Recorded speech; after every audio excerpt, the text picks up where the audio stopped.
April 9th, 2020.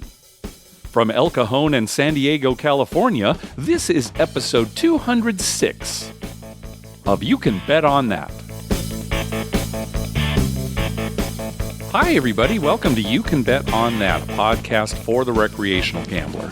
My name is Mark Duvall, and sitting across the county from me is Dr. Mike. Hello. This is the first time I'm in a whole different city. I know. It's the first time we've not been in the same room even for a podcast, but that's the nature of the world right now. Yep.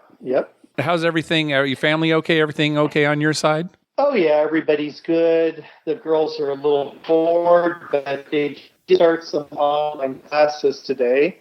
So they've got some stuff to do. Okay. And we've been watching a lot of, old TV and shows that were aired like before they were even born. And so they're enjoying that. Now, I understand you've been watching a lot of Monk, right? Yes, been watching a lot of Monk. So there's 8 seasons, I believe, and we are up to season 5. Uh-huh. And I'll tell you, just as a side note here, there was an episode, Mr. Monk goes to Vegas. Mm-hmm. And they're in Las Vegas, and they're solving a mystery at a hotel. And one of the characters says to another character, "Why don't you go next door to Mirage? They have $5 blackjack." And my oldest daughter, turns to me and says, "So they're either staying at Caesar's Palace or Treasure Island." And I'll tell you, Mark, it's the proudest moment of my life. She knew the order of the casinos. Oh, my gosh. That's and later in the episode, they were in their room looking out the window, and you could see Caesar's Palace. Uh-huh. So she said, okay, they're not at Caesar's. They must be at Treasure Island. And sure enough, that's where it was filmed. Oh. You could see the Mirage, and then you could see Caesar's Palace in the background. Nice. So when Mr. Monk goes to Vegas, the lieutenant loses a bunch of money, $35,000. And Monk says to him, "Where did you get $35,000? And he said, "Oh, they just lend it to you here. And you pay them back later." And so he's so distraught because he doesn't know how he's going to pay it back. So Mr. Monk goes and plays some blackjack. And when he's playing blackjack, one of the people says to him, "Oh, you can't count cards," which isn't true. But Monk says, "I'm not counting. I'm just remembering the cards." Mm-hmm. And so he's so good at it that, he wins most of the money back. Not all of it, but he wins most of the money back before they bar him from the casino. The guy who bars him is the owner of the casino, who happens to also be the murderer. Oh, okay. He murdered his wife. Well, gosh, would Steve Wynn have been the owner of Treasure Island at that point? I guess not. But that would have been nice if Steve Wynn had turned out to be the murderer. I don't think so. He catches him at the end, but they close the table down before he wins all the $35,000 back. But he got most of it back. Spoiler alert. Yeah, right. So anyway, yeah, we've been enjoying Monk, and that was on when they were just little kids back in the early 2000s. Yeah. So they really love it. He's quite funny. Yeah, it reminds me a lot of myself, actually. Monk does? Yeah, fastidious, Well, of course, casinos are shut down everywhere, including here in California. And Mike, on the last episode, we were talking about how San Manuel had said that they planned on reopening on April 12th, and now they've pushed that back to April 30th. And Mike, I was thinking, here in California, we probably have not plateaued with COVID-19. In New York, it's really bad, but they're probably hitting that plateau, and we've probably got a ways to go. So I'm thinking it might be some time before these California casinos reopen again. Yeah, I'll be curious to see when they do open, if they open ahead on their schedule, or if they wait for the governor to say, okay, it's okay to go back to your regular life. Yeah. But I'm hoping they do open on the 30th because I don't have to go back to work until the 1st. It would be great for me. We could go to the casino that day, and then I wouldn't have to go back to work. Oh, yeah, if they opened on the 30th? Okay, if it was the 30th. I had the impression that they were going to be closed through the 30th, because that seemed like a good stopping point, right, at the end of the month. Right, yeah. I mean, if it opens the 1st, I'll probably be back at work then, too. Yeah. I don't know, though, that work would really prevent you from going out to the casino, would it? Well, it would to going to San Manuel. Oh, that far, yeah. But no, if Harrah's opens on the 1st, I think we'll be there that night. Definitely. I've got some catching up to do, Mark. I know. We both do. Yeah. Hey, on the last episode, we were talking about Caesar's rewards, and we stated that Caesar's reward credits expire after 60 days of non-activity. And of course, it's not 60 days, it's 6 months. And Mike, you and I knew that it was 6 months. We just weren't thinking. We were probably, we heard 6 and that's it. Yeah, I think we just heard the 6, but it's 6 months. And thanks to listener Jerry, who was the first one to let us know we had made a mistake. Now, the reason it came up is because Caesar's CEO, Tony Rodeo, came out and said that no reward credits would expire while their properties are closed.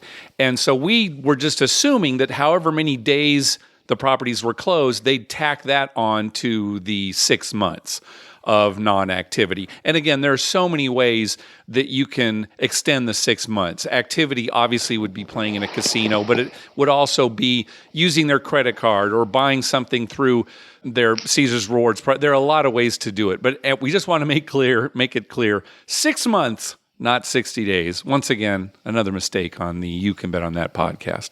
Well, I would think that, say, if you hadn't been to the casino for, say, 3 months, or had any activity for 3 months, then when you reopens, you still have 3 months to go. Right. It's like they're pausing time. Yeah. Right. And that's good. That's a fair thing. There's nothing wrong with that. Yeah. I'm hoping that they forgive people who owe debt. Yeah, that'll be interesting to see how that happens. It gets lost in the shuffle somehow. The computers reset. Yeah, they're not real big on money at the casino. So, I think anybody who might have outstanding debt, whoever you may be, I think you might get lucky. Yeah, it works in your favor. Well, remember a while back, I was going on and on and on about, hey, what if you made a bet for the dealer on a table game on a side bet? And it paid so much that it actually qualified for a W-2G. What does happen or what should happen? And Mike, you probably remember me going on about this quite a bit. Right, yeah. I don't think this is ever going to die. I think every couple of months we're going to bring it up. Yep. And it's just going to be a continuing nightmare. Yep. Well, podcast superstar John B. actually wrote to Bob Dancer and Richard Munchkin from the Gambling with an Edge podcast after he was listening to our show to ask him the question, that same question. And they didn't know. At first, Bob Dancer said, oh, well, you can't get a W-2G at a table game. But then luckily, Richard Munchkin corrected him and said, well, no, it could be if, on one of these side bets. But they both admitted that they have no idea what's supposed to happen or what does happen. So hopefully, every once in a while they'll have on this tax expert, Russell Fox. So maybe they'll ask him and he'll have an answer. But for now, nobody knows. Still, no more details, no more information. I'm hoping that they have him on and he doesn't know either. I know, yeah. He's just like, well, I don't know. That doesn't make sense. That'd be great. That would be That'd great. Be the greatest thing ever. Hey, thanks to everyone who's been clicking through our Amazon link. Remember, whenever you're going to buy something through Amazon, please go to our page first, youcanbetonThat.com, and click through our Amazon link towards the top of the page. All right, let's move on to some voicemails. And hey, we want to thank everybody who has been calling in because like a lot of podcasters right now, certainly within the gambling and Vegas community, we're kind of struggling for content, right? Nothing's happening. We certainly don't have any stories to tell about us going out into the casino. So we really appreciate people calling in. First up is Jason. Hello, gentlemen. It's Jason from Michigan. I just wanted to reach out and share a story and kind of give some props to the town of Las Vegas in these tough times. I have booked a trip for the family to the Outer Banks in North Carolina about a month before all this went down.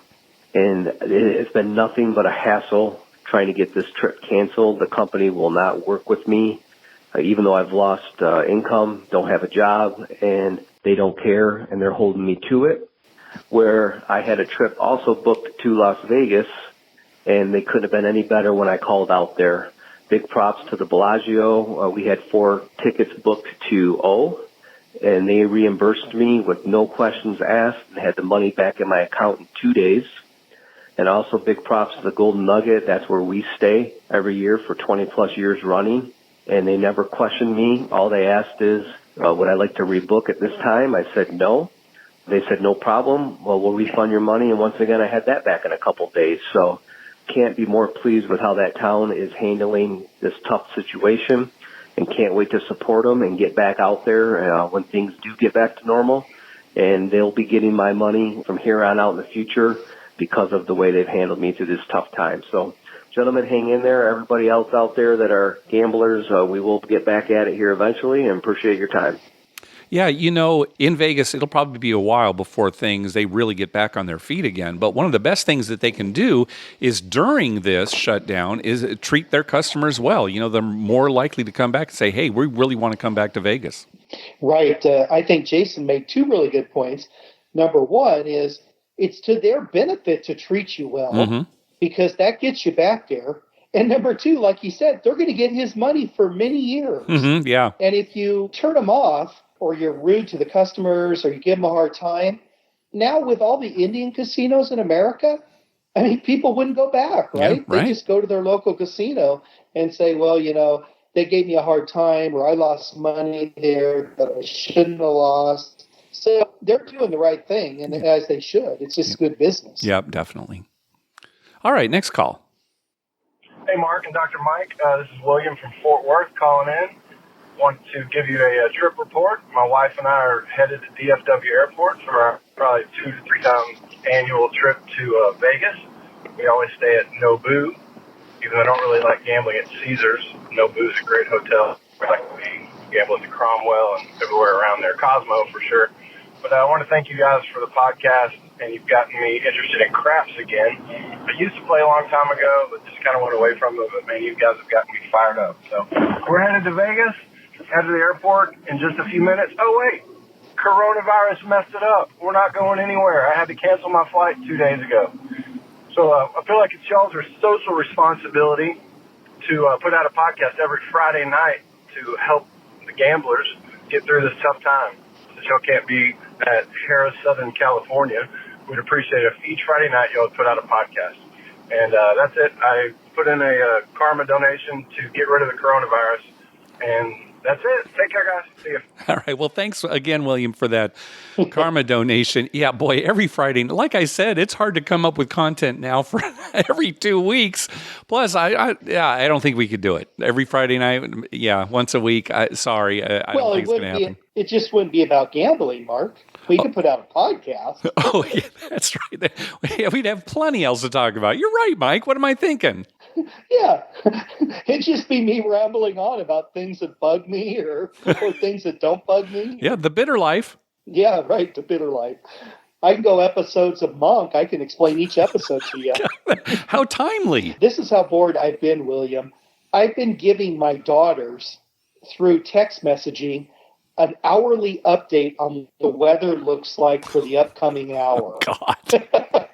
It's driving them crazy, and I love it. They get a beep on their phone, and they think it's one of their friends, and they open it, and it's just me telling them that looks like it's just going to be overcast for the next hour. No chance of rain. Well, last week I was sending you Deuces Wild hands. You know, that game we talked about on the last episode. I just send you 3 cards and you'd say, oh, I'm in or I'm out or whatever. And that was so slow and boring, I guess. But I didn't do too well either. Well, not initially, but you had a nice comeback, though. You had a nice comeback. Yeah, I think you got like 4 of a kind and had a nice comeback. Yeah, I did have a good comeback at the end. But yeah, it is amazing in that game how many hands you can go through where you really have nothing. Right. All right, next up is Nick. Hi, Mark and Dr. Mike. This is Nick in Kalamazoo. I just finished listening to your Deuces Wild podcast. Thanks a lot for talking about the game. I really appreciate it. Just give you a couple extra pieces. For your knowledge, as far as I'm aware, that game is only at the D. There are other variants of it, like the Jack, which operates casinos in Ohio, has a game called DJ Wild, which is very similar, except on top of Deuces being wild, there's also a joker in the game, and there are some additional side bets. But as for Deuces Wild, there's one thing that you missed is that the dealer does get cards in this version of the game, and it's because there's an additional side bet that you can play. So you're not playing against them, but you can bet on their hand, so they get the same amount of cards that you do, a 5-card hand, that you can bet on. I think you can place as little as $1 on that dealer wager and up to 5 or 25, I don't remember exactly. And I don't remember the payouts, and I can't find them anywhere online, but I believe that they had to have at least a straight or higher for that side bet to pay out. And I think that the payouts were pretty decent, but I'm sure there's quite the house edge on that, as most side bets have them. We did fairly well on them. I normally bet $1, while my wife bet $5 on it, and I feel like there were a few times where I got $25 on something or $10 on something and she got $100, or, however that scales exactly. So it was a fun game. I think what we really enjoyed about it is it was nice. It was relaxing. It was something we played before we went to bed, or just to kind of get away from all the craziness that was going on. As well, we didn't quite listen to the Wizard of Odds and played the game more aggressively. I put down the second bet more than a few times, even on hands that I were kind of close, so maybe I had like a gut shot or something. I'd put it down just to see what happens, and I definitely didn't make the final bet 97% of the time, mostly because I played that first bet a lot looser. So you can make it as much fun as you want to or not. Again, it was fun. It was a game we could sit and chat and have a good time talking with other people, and didn't have to focus as much as we did with some other things. But I appreciate you giving it some exposure and talking about it. I know we're all going through some withdrawal, so it's nice to at least hear about other things we can do when we can get back out there. Stay safe, and thanks for everything you guys do. Have a great day. Yeah, so talking about that Deuces Wild game, and listener Kevin also wrote to tell us about this. I don't know of any other carnival game where the dealer gets a hand solely for a side bet. Because again, you're not playing against the dealer. The only reason the dealer gets a hand is for this side bet. Have you ever heard of this before, Mike? I've never heard of another game that has that. Yeah. Usually, if the dealer gets a hand, you're playing against them. Mm-hmm. So this is quite unusual. But anyway, yeah, thanks for letting us know about that. All right, next call. Hey, Dr. Mike and Mark, it's Jana from Houston. How are you guys doing? I hope this COVID-19 thing hasn't got y'all all up in arms. I've been meaning to call for a week now and haven't had the time, and I thought, well, I'm sitting here doing nothing, so I'll give you guys a holler. We had a quick little trip to Coshada Casino, which is in Kinder, Louisiana. It's about a 3.5-hour drive from where we are in Houston. We had a really good time. We had some time to kill because we couldn't get into our hotel just yet, which was, oh my God, that was horrible. Anyway, got on the craps table, had a monster roll, 2 monster rolls back to back. The lady in front of me rolled a good 30 minutes. When she finally sevened out, I got the dice and I had a 45-minute roll. Now, I'm going to preface this by saying I had a massive muscle spasm in my right shoulder going up into my neck. And I was having a horrible time trying to throw. I was right to the stick. But I had a 45-minute roll, made some great money on me and on the lady in front of me that rolled. And then on the guy that rolled after me had a great roll. It was just so much fun. But I was in so much pain when I left that table. It was all worth it, and I'd probably do it again, but God, it was bad. But anyway, I wanted to call and just make sure you guys are doing good, and not that I could do anything about it if you weren't, but I worry about y'all. But y'all have a great day, and try to stay well. Take it easy. Bye-bye. Yeah, thanks, Jana. You too. Boy, those back-to-back monster rolls they're fantastic, not just because, yeah, you're getting lucky, but because on that second roll, you're probably going to be a little more aggressive because you've just had a big win. So you're going to put more money out there, and now it just explodes. Right. As soon as you see that second roll is going well, it's like, okay, there's nothing better really in craps than 2 back-to-back good rolls. Yep. All right, next call. Hey, Mark and Dr. Mike, appreciate all the hard work you guys have been doing, and wanted to touch base. I was able to watch a gambling movie that you guys had recommended a while ago, and in the downtime I watched a movie with Elliot Gould called California Split, and I liked it. It was good. It was a little dated, but definitely one I'm glad I caught up on. So I appreciate all the hard work, and if there's any other gambling recommendation for movies in this downtime, I'd appreciate it. Take it easy. Yeah, California Split. It is a good movie. It's directed by Robert Altman. And if you're familiar with his work, he used to like to mic all of the actors in a scene, not just the main actors, but everyone. So what you got was a lot of overlapping dialogue, but it also made it very realistic. So certainly this film, it takes place in the 70s. Well, it was made in the 70s. And, it's got a kind of that 70s film realistic feel to it to begin with. In fact, the opening scene takes place in a California card room. And it's probably the most genuine depiction of a card room you've ever seen on film. Very realistic. And on top of that, they're playing lowball. And they don't really bring attention to it. Only if you were a poker player and you kind of knew, you'd know that based on the things that are being said back and forth. But it's not really brought to the attention of the audience, like forced on you, like they're playing lowball. But that's what they happen to be playing. And it's a good film. Robert Altman films are not for everybody, but if you're familiar with his work, I'm sure you'll like this one. It sounds good. I might have to get that and watch that this week. Yeah, I don't think it's streaming on any of the services right now. Well, for free. I think you can rent it or buy it on iTunes, and you can also get it on, DVD. Yeah, I've noticed lately a lot of stuff. I was like, oh, we should watch this. I wanted to have the girls watch an episode of Columbo because I thought it's kind of similar to Monk, and they might like that. Yeah. But you have to pay for them. Oh, yeah. Some you do, some you don't. It wasn't on streaming free on any service. Yeah. And I'm like, oh, no, it was $20 a season. Yeah.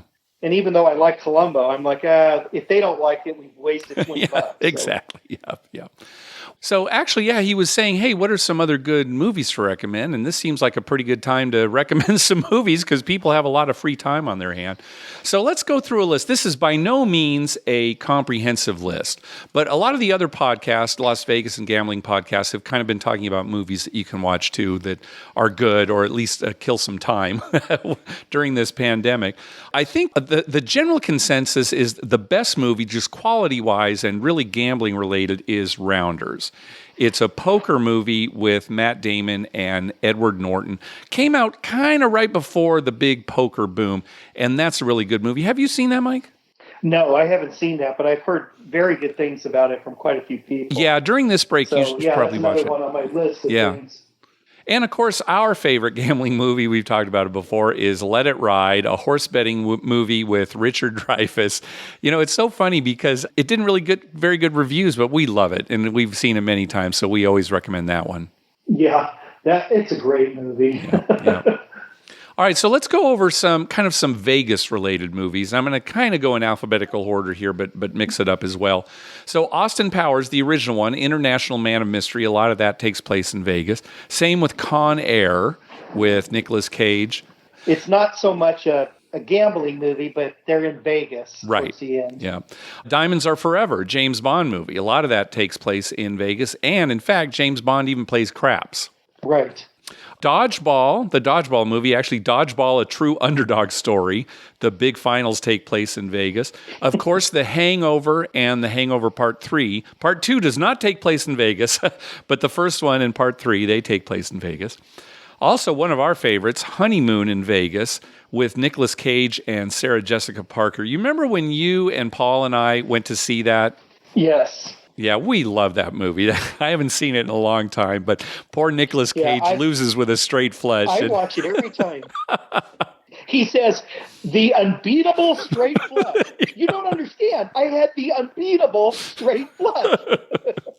There's also Indecent Proposal, sort of an infamous movie with Robert Redford and Woody Harrelson and Demi Moore. There's an old movie called The Las Vegas Story with Jane Russell from 1952. Also, Lost in America. We played a scene from that movie on the show before, but one of the first places they stop on their trip around America is Las Vegas, and things do not go very well. Yeah. Also, there's Swingers with Vince Vaughn and Jon Favreau. In fact, if you listen to the opening to the 500 by Midnight podcast, when you hear them say, Vegas, baby, Vegas, that is from the movie Swingers when they're driving into town. That is playing right now on Showtime. Oh, really? Okay. Have you seen it before? Yeah, I've seen it. Okay. I've seen it on Showtime. It's been playing the last couple of months on Showtime. Oh, good. Also, if you can stop yourself from gouging your eyes out, Showgirls, the infamous movie, NC-17 version, of course, it takes place in Vegas. Yeah, you got to see that one, Mike. Yeah, I do. It sounds good. Of course, there's Vegas Vacation, Viva Las Vegas with Elvis. That's one of my wife's favorites. Viva Las Vegas? Yeah, that's one of her favorite movies. Yeah, I love it. And mine because of Anne Margaret. Yeah, I love her in that. Yeah, she's good. She's beautiful. And finally, What Happens in Vegas, starring Ashton Kutcher and Cameron Diaz, kind of a silly movie. Going on to some more gambling-related movies. There's the movie 21, which is a fictionalized version of the MIT blackjack team. And I mean really fictionalized. So, a lot of it is not exactly what happened, but it kind of makes for an entertaining movie. There's The Big Town, starring Matt Dillon as a crapshooter who's hoping to become a professional gambler. There's The Cooler with W.H. Macy, who works as a cooler at a casino. They bring him in so that people will lose if they're winning too much from the casino. Have you seen that one, Mike? Yes, and he's the perfect person to cast as a cooler, right? Yeah, he really is good. His personality and his look and everything, he's the perfect person for that role. Yeah. There is 8 Men Out, a docudrama about the 1919 World Series where certain members of the Chicago White Sox were paid by gamblers to throw the games. I think I saw that movie with you. Didn't we go up to L.A. and see that, Mike? Yep, I think we did. Yep. There are 2 movies called The Gambler. The original starred James Caan in 1974, and the remake starred Mark Wahlberg in 2014. It's about a literature professor with a gambling problem. The original is definitely the better movie, so I would recommend seeing that one before the newer one. It depends if you're a James Caan fan. Yeah, and Mark Wahlberg is fine. It's just the remake, it's just not as good as the original. And, is the original all that good? It's kind of dated in some ways, so It depends. Right. There's also Hard 8. We've talked about that before with Philip Baker Hall and John C. Reilly. That's a good movie. I really, really enjoyed that movie. Yeah, that's a good one. I'm glad you finally were able to watch it. Yeah, it's a very good movie. I was surprised how good it was. Yeah. Really. There's The House with Will Ferrell and Amy Poehler. They open a casino in their house to pay for their daughter's college tuition. Did you eventually see The House, Mike? I never saw that, and I wanted to. So I'm going to have to watch that. Keep an eye out now. I think they show it on FX every once in a while. Yeah. I mean, it's not a good movie, but if you're a gambler, you're going to enjoy it. Right. There's Mississippi Grind, kind of a gambling road movie with Ryan Reynolds and Ben Mendelsohn. There's Molly's Game, which is the true story of Molly Bloom's celebrity poker game. I think that's a really good movie. I've still got that on my queue. I recorded it a while back, and I just have not found time to watch it. I've got to take this time off stuff more serious and watch some of these movies. Yeah, definitely do, Mike. I'm sure you'll like this one, Molly's Game, yeah. There is Owning Mahoney, starring the late, great Philip Seymour Hoffman. It's the true story of a bank employee who embezzled money to feed a high-rolling gambling habit, like $10 million. It's kind of it'll make you cringe. It's a pretty terrible situation this guy gets himself into. There is Two for the Money, starring Al Pacino and Matthew McConaughey. It's sort of a movie about sports betting touts. McConaughey is really good at picking winners, and he starts working for Al Pacino's company. There's Uncut Gems, which we talked about on the last episode. And then there's The Hustler and The Color of Money. The Hustler was the original movie. The Color of Money, the sequel, and it stars Paul Newman as a pool hustler. Both of those movies are very good. Excellent movies, yes. Yep. And then there's some kind of general casino fictionalized story. There's Bugsy, of course, a fictionalized version of Bugsy Siegel. Again, this is one where they really take some liberties, but it's a good movie. And, of course, there's Casino, which is a fictionalized version of the role of the mob in Las Vegas during the 1970s and 80s. Then there's Casino Royale, actually 2 James Bond movies. The original came out in the 60s and is just a farce. It's kind of silly and ridiculous. I mean, it's got Peter Sellers. Yeah, right? Peter Sellers and David Niven and Woody Allen is in it. I mean, it's a comedy, and it really is crazy. Yeah. And then, of course, the more recent version with Daniel Craig that takes it seriously. But movie. I think they're both very, very good movies. I enjoy watching both of them, but you want to talk about two different kinds of films. Yeah, I get a kick out of both of them. Two very different kind of movies. Yeah. And then, of course, there are all the Ocean movies, Oceans 11, 12, and 13. The original Oceans 11 with Frank Sinatra, doesn't really hold up. But the newer ones with George Clooney, all very good, or at least 11 and 13 are very good. And finally, I wanted to include this one. There's a documentary called Holy Rollers, The True Story of Card-Counting Christians. And the title says it all. It's this church group that learned how to count cards and win at the casino. And so it's kind of a fun story. Another thing is there's a ton of sports movies. Oh, yeah. That aren't necessarily gambling, but, since we're talking about movies, there's a ton of sports movies. And I don't know if you saw this recently, Mark, but a few days ago, the San Diego Union Tribune, the newspaper here in San Diego, had a tournament, like the NCAA tournament. They picked the 64 best, what they considered best sports movies. Oh, yeah. And had them have a tournament. And it got down to the final two. Now, what do you think the final two sports movies or somewhat sports-related movies made it to the final? Okay, I think the final was Miracle, about the USA hockey team, right? The hockey team. And Caddyshack. Okay, you're right on one of these. Caddyshack was in the finals. Okay. Miracle went one ways, but Miracle didn't make it to the finals. It was Caddyshack versus Rocky. Oh my gosh, I thought saying Caddyshack was the joke. I was sure Miracle was going to be in the finals. No, Caddyshack versus Rocky. That's fantastic. They haven't declared the winner yet. That's coming, I think, sometime this week. They're going to have the winner of the Caddyshack versus Rocky. It's one of these things where you call in. So they took okay. phone calls Okay. and saw who got the most votes. So Caddyshack and Rocky. Yeah, some of the movies that, The Natural, Miracle, Hoosiers, some of those real sports movies that are dramas as well as sports, they went a ways, but they didn't make it to the final. Caddyshack and Rocky made it to the final. All right. Well, we should probably add Caddyshack to this list, too, because even though there's no gambling at Bushwood, it is a big bet at the end, when they go golfing. So, Right. Oh, Caddyshack has so much in it. It's hilarious. It really is. That whole scene with Bill Murray and the Baby Ruth bar floating in in the pool. Yeah. Oh, my God. Yep. I mean, my girls laughed for days about that. Yep. And he just picks it up. No big deal. And takes the bite. Oh, it's just one laugh after another. And, of course, the cast. Yes, yeah. The cast is phenomenal in that movie. I mean, it really is. All right. Well, those are some movies. Lay on your couch, stream them if you can, get them from Redbox if you can, buy the DVD from Amazon if you can, and enjoy yourself. All right, let's go back to phone calls. Next up is Ray.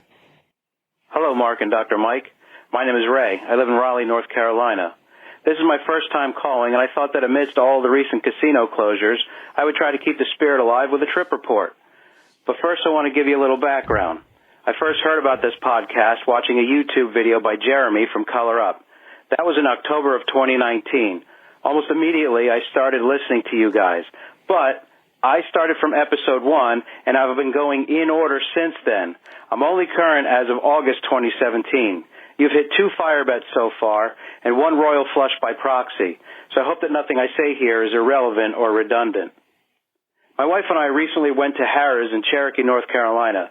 This is our second time there. It's a nice place. We were there on Valentine's/President's/wife's birthday weekend. They've got 8 traditional craps tables with one of them crapsless. They featured the all-tall small bonus. They also had a shoot-to-win setup and a digital table. We moseyed around and played some roulette, lost a little bit. My wife played some slots and won a $500 jackpot. I hit a $400 win on the Crazy Money Deluxe machine. Eventually, we got to a real craps table, and we played well into the night. She plays the ATS consistently and hit a couple of smalls and talls. No alls this time, but always one number away. Eventually, we colored up well north of 1,000. But then the folks at the other end of the table saw this, and they started campaigning for us to stay. They wanted my wife to roll. They were yelling, "No, you can't leave. We're all going to pass you. You have to roll again." so she obliged. They all passed to her, and she played lightly on the pass line, just enough to qualify, and then possibly some place bets, but no ATS at this time. Then she started rolling. Not a lot of points, but a nice sampler. Then she hit the smalls, and she was kicking herself for not being on it. Then she got almost all the talls. She was one number away, just needed a 12. With every roll now, I was torn between hoping for and hoping against that 12. I wanted her to make them all, but I knew she wasn't on it, and she would never forgive herself. She finally sevened out without the 12. Everyone around the table was happy. She colored up again, but kept beating herself up for not playing the ATS. But we were up $2,000 for the whole day. The next morning, we got on the elevator, and some strangers actually recognized her. They were like, "Hey, that's the woman I was telling you about. She was rolling at the craps table." They were thanking her up and down. As we got off the elevator and we were making our way toward the casino floor again, I looked at her and I casually mentioned, "Just be aware, today is a different day." We only had the morning since we needed to drive back home, so we started playing. It didn't go well. We ended up losing around $700 for that day. But overall, we had a great time and left with a good sum of winnings. Since then, we've already gotten our invitation for Caesars to get even. All the rooms are now completely comped for us. We'll go back. I do have a question. I wonder if you've ever thought to put together a trip report form, or maybe something that would guide us to gather all the important answers to the typical questions. Maybe things like, what are the pay tables on blackjack or video poker? When is the VIG on the buy bet? What kind of table minimums, craps odds, how are the dealers, etc.? Just a thought. I do, however, want to thank you both for this extremely entertaining podcast. I just can't get enough. I'm starting to feel anxious about what I'm going to do when I finally get current, and I'll have to wait 2 weeks between episodes. I can't wait to find out if you guys finally own your own casino, or if you finally embrace the ATS and hopefully don't miss the fire bet too much. Anyway, I hope this is still your number. I'm sure I'll call back when I'm current, and I hope to hear myself in the future. Thanks again. All right. Thanks, Ray, for the good trip report. Now, he's in 2017, so is he going to just stay on order and wait to hear his phone call 5 months from now? That's what it sounded like. Yeah, exactly. Ahead and listen to see if his phone call made it. Yeah, that's what it sounds like. But as far as creating a trip report form, I wouldn't want to sort of steer people in certain directions. Yeah, everybody's got their own way of coming up with a trip report, and I wouldn't want to make it so that people are thinking, "Oh, I got to check this out so I can, report it on the show." Nah, we probably won't do that. I think that we get great trip reports from listeners as it is, and everybody, brings their own flavor to it. So, yeah, I think the most important thing on a trip report is the person who's on the trip, what's important to them. Exactly. So if it's important to them to know the odds on something, that's something they want to mention. But if it's more important for them to know, how many Chuck-a-Luck tables there were in the casino, then that's what I want to hear. Yeah, I agree. All right, next up is Julia. Hey, Mark and Dr. Mike. Gosh, it's a bittersweet time, isn't it? I admit I haven't listened to the last couple of episodes because, A, usually I listen to them when I'm preparing for a trip to Vegas, and that's out. And B, I usually listen to them in the car on the way to pick up my kids from school. And again, that's out.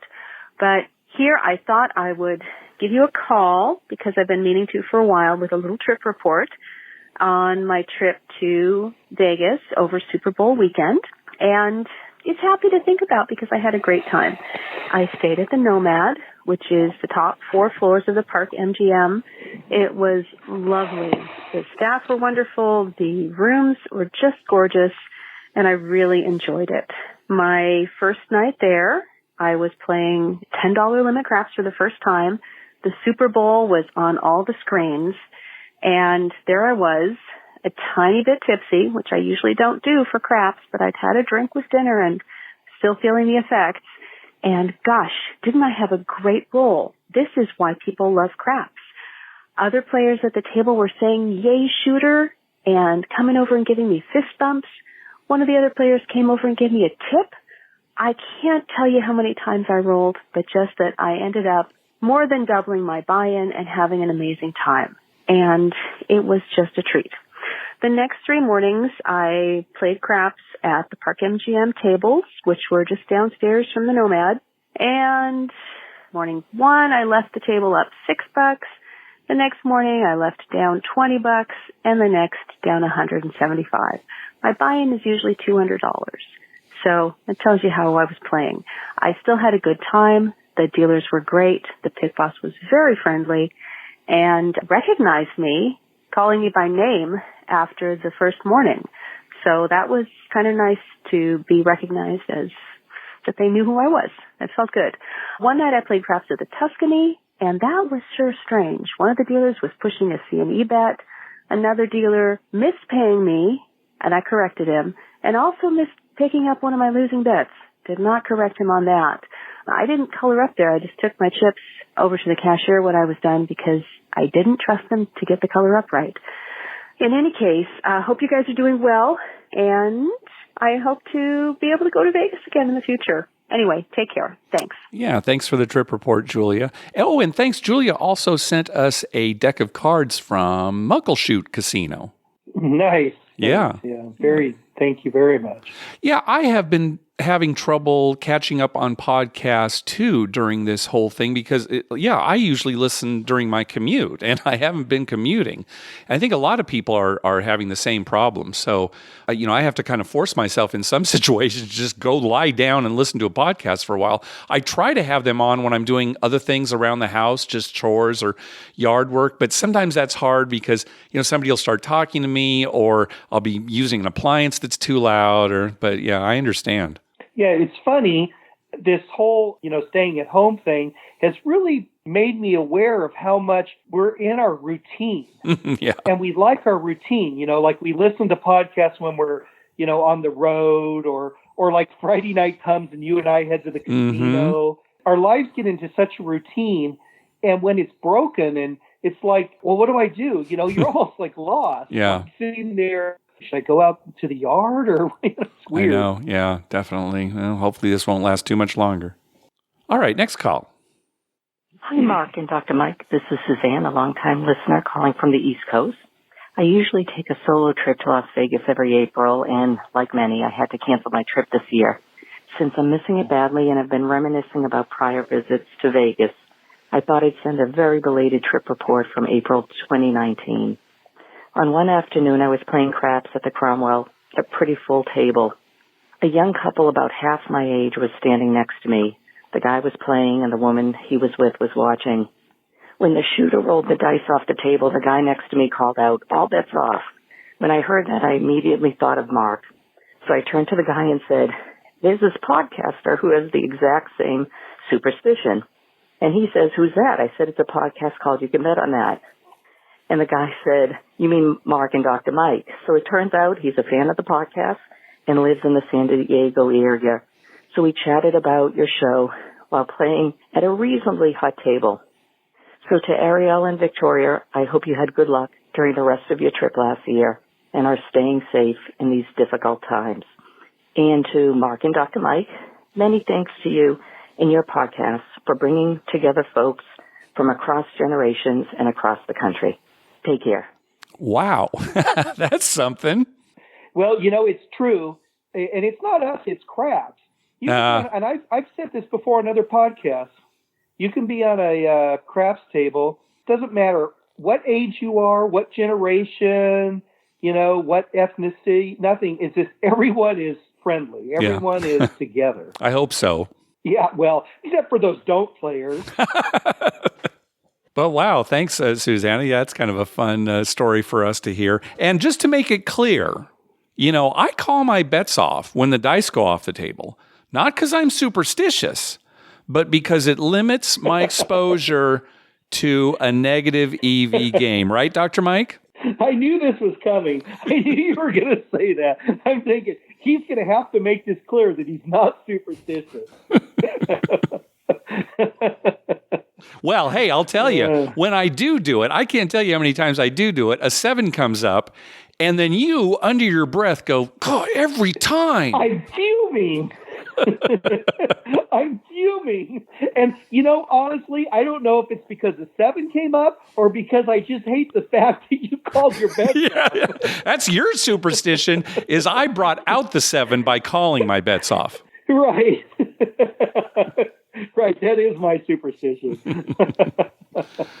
All right. Last call. Hey, this is John from Nashville. Called a few weeks ago and was talking about varying different strategies when you're at the table. And you all had some great advice, and I tried to take it, and I tried to do multiple sessions on my last trip. It would play one way, and then if I got up or down a little bit, go take a break. My break consisted of just going to the blackjack table for about an hour. And then we return and try to just stick with one strategy. However, later in the evening, as I continued to have a couple adult beverages, I did find myself starting to vary into different strategies, but it was all fun. Had somebody hit the all tall, all small, and played on those winnings for a while. Yeah, it was a great trip. Hope everyone's doing well surviving COVID-19. I've actually made a little 3-foot by 18-inch board that I will email a picture.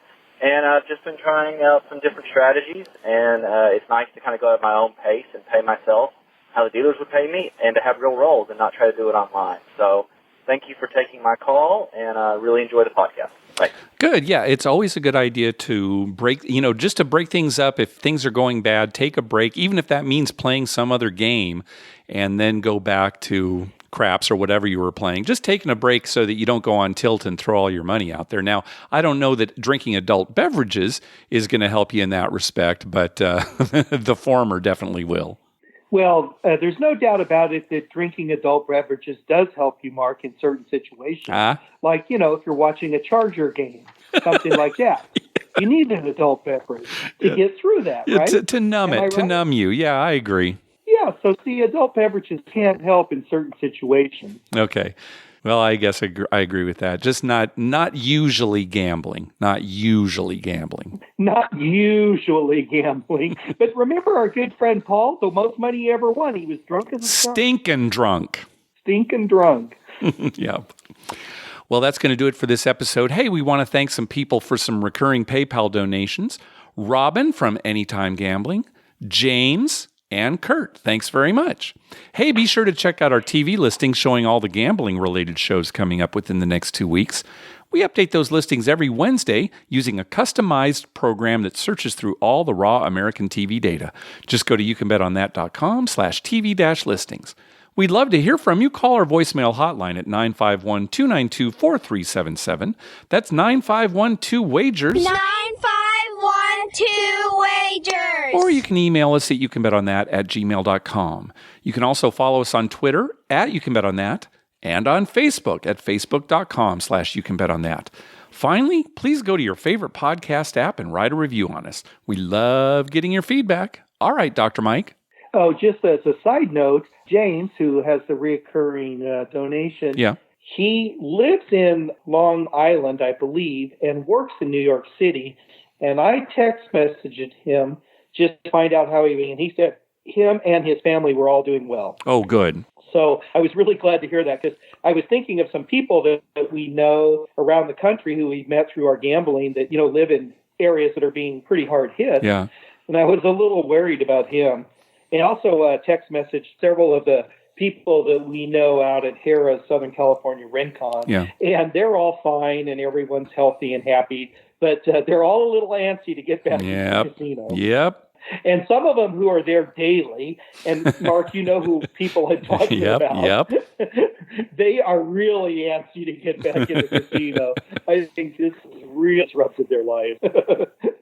But you got to take this time to enjoy movies and get caught up on things. You've been spending more time at home, so you've probably spent more time with your boys than you have in the last year or so. Yep, for sure. I know I have with my dogs. And that's good, it's a good... We've been getting a lot of stuff done. Yeah, we've been doing a lot of things, and all this. Yep. Yep, same with us. We've been getting a lot of housework done. I want to say, and my wife will laugh when she hears this, but my side of the bedroom has never been cleaner. Nice. It's the cleanest it's ever been. And I'm going to keep it that way, at least for a week. Well, stay safe, everybody. And on our next episode in a couple weeks, hopefully we'll have some good news not just for the gambling world, but for the whole world. That'd be nice. If we can get through one more podcast and then get back to the casinos, and then we'll have tons to talk about, because I'm sure it's going to be quite lively when we get back. Yeah, exactly. Thanks for listening. Good night.